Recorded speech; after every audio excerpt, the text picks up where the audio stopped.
Qëndroni ende në video pasi do të bashkangjis të gjitha pjesët që kam siguruar.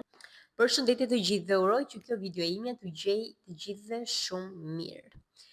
Çfarë më shtyu mua të bëja këtë video sot për ju? Ishin kushtet e spitalit të pediatrisë në qytetin e Vlorës.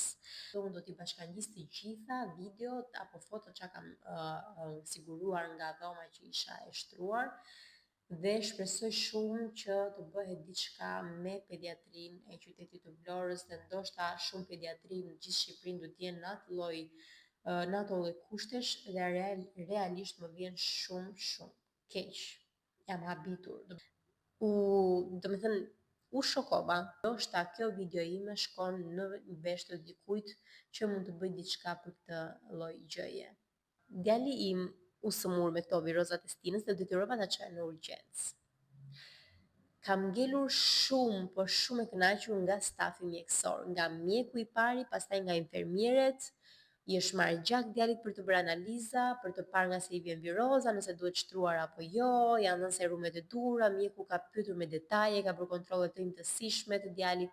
Realisht ka ngelur shumë e kënaqur dhe i vlerësoj. I vlerësoj jo vetëm për punën që bëjnë, por për kushtet e punës ku ata punojnë. Janë heronj, sinqerisht.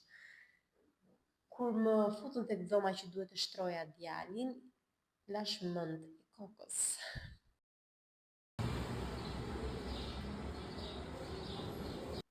Me thënë mure të gërryer ose të pasovatuar. Ato çelësat e kohës së xhaxhit. Kur u futa në tualet, pastaj aty jam kthyer x vite pas.